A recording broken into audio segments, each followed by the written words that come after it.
How's it going? I'm at Numzaan Safaris in South Africa, and it's been an amazing experience. I've had hunted for 10 days. It's been intensive 10 days. It's been 12-hour days of easily hunting. You never know what to expect. You know, this is my first safari. I thought, well, maybe it'd be a little bit more of a give me, and I'm glad it wasn't. I was afraid it would be that way. There's many days we sat all day and did not harvest an animal. That said, there's a lot of animals around.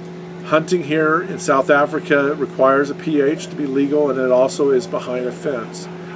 That's the only way you can legally hunt in South Africa. And we're talking 22 to 20,000 acre ranches. And so we're talking animals are running around freely. You're not seeing them regularly. So when I hunted 10 days, there are several days where I didn't have an opportunity to harvest an animal. They're real good about harvesting mature animals, animals that are ready to be butchered. We're not just running around shooting little animals, so there's a lot of care that goes into harvesting animals. I'm really excited about this, a lot more than I thought I would be. You know, here we are protecting animals in a sense. Instead of this fence containing cattle or corn and soybeans and getting rid of wildebeest and looking at it as a nuisance, instead those animals are now the meat source and are protected. And so I wish we would have something like this more available in the United States. I mean, if you want around Illinois, it's all, again, private land for the most part, and that's true for a lot of states. And so you can't expect anything different here. They're going to have a lot of private land. But instead, the private land is holding wildlife that people like myself come over and want to harvest, and then it is utilized throughout the whole process and sold as meat. Provides, my understanding, 20 to 40,000 jobs. It protects 20 to 40 million species of plant or animals that would otherwise, this land would be utilized for cattle and poached. So there's a lot to be said about high fence hunting in South Africa, and highly recommend it. You got to find a good outfitter. I recommend Numzaan Safaris. Completely very professional operation. Definitely more of a blue-collar operation for those, and obviously it can be white-collar as well, but it really is a top-notch operation here. To me, hunting is important to my spirit. It connects me to my past. It connects me to who I am as a person, and Numzaan Safaris doesn't fail that approach. You know, I'm out there hunting 12 hours a day with the idea there is no guarantees. You're obviously going to see lots of animals here. Otherwise, you probably wouldn't come here as a hunter. And so you get a lot of opportunities, but again, it's always mature animals. It might be one that day, it might not be any that day. And that's what I like about this hunt so far, and recommend trying to find a first-class outfitter like Numzaan Safaris, and I highly recommend them. After you harvest your animal, as you'll see through the rest of my video, they took real good care of the capes, and they made sure that the meat was protected, and then immediately goes into the meat butcher shop. Just Numzaan Safaris alone has 86 people involved in the butcher process. And that doesn't include all the professional hunters and so forth. So this is an outstanding operation. It really provides a lot of job creation in this community. So I think it'd be a bad thing to just turn this into regular agriculture. I mean, it's good to have, you obviously had to have some regular traditional agriculture, but it's great to be able to have protected species. I'd love for us to have places where we hold more bison, for instance, instead of cows. Nothing against cattle farming, but it is something to be said about farming wildlife. And these are still wild animals. They were nothing like domesticated animals you could pet. As soon as they would see you or drive your truck by, they were running. There was no just hanging out. So it was definitely a real hunt in that regard. Like I said, success rate is going to be high here, and that's what you hope if you're going to be spending the thousands of dollars to get here and putting it into their community.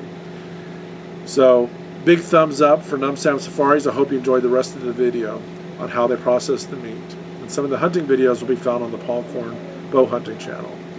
So again, if if you want to see the actual hunts that I participated on, I provided those videos to Paul Korn at the Paul Korn Bow Hunting channel, where he does a great job editing those videos for me. He's a friend of mine that works at owns, is partial owner of A1 Archery, and particularly Tombstone Creek Outfitting. I also want to put a big plug out there for Crooked Creek Outdoors in Macomb, Illinois, with Greg Myers is the owner. He's my hometown archery shop. He has just been an outstanding mentor also, as well as Paul, in regards to my experiences as a hunter, and there's been a lot of others as well. I kind of came late into this sport and very thankful to be a bow hunter and a meat eater, and I appreciate you just taking an open mind if you're a non-hunter and at least seeing what it's about. I'm not trying to sell you anything. I don't have any stocks in this. I'm just a guy that came over here and hunted and happens to have a PhD in biology. So take it for what it is. Hunting, I hope everybody gets that kind of experience, but hunting, I realize, isn't going to be necessarily for everybody. People have different experiences and things like that. So anyway, I hope you enjoy the rest of this video. Thank you. So here's the giraffe being butchered. Yeah, we sell this to Chihuahua owners for dog bones. Oh, dog bones. Yeah. Gotcha. And you guys, I've seen tons of giraffes, so you guys are actually keeping the species going really well. Yeah, there's so many giraffes. There's different species, obviously some more than others, yeah, but there's a prolific amount of giraffes. Yeah.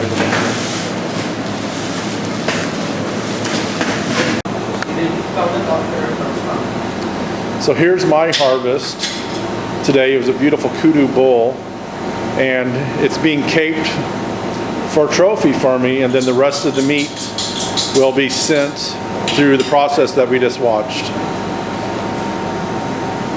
Let me see you do another one, Thomas. I'll get you on film. Show it to Yako. Sounds good.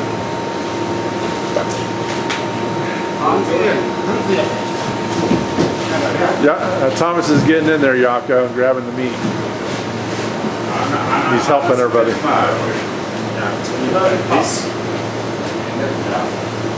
Good job, Thomas.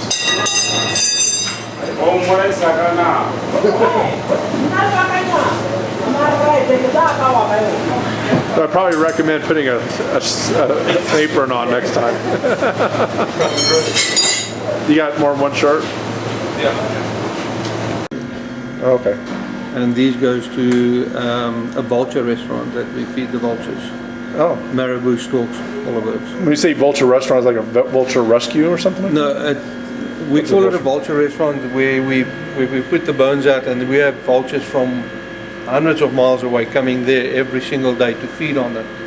It's an easy meal for them, and it helps them a lot. Yeah. Oh, the real, okay, it's real vultures. We call it a Vulture Restaurant. Yeah. Because we supply the food. So you're basically helping birds. Big time. Yeah, big time. Numzaan Safaris also has their own motor pool. Keep up all the trucks to get some heavy riding. The roads here sometimes aren't exactly what I call roads. Lots of times they're not roads. And these little trucks have done great. And I'm sure there's a lot of upkeep that is needed. All right, so we have this monster warthog. I've been told by Yako this would be equivalent to shooting a 180 to 200 whitetail based on these huge tusks on it. It comes out 2 or 3 inches longer than maybe the average one that someone's lucky enough to shoot. So this is considered a monster warthog, and it's a great day today. Thank you so much.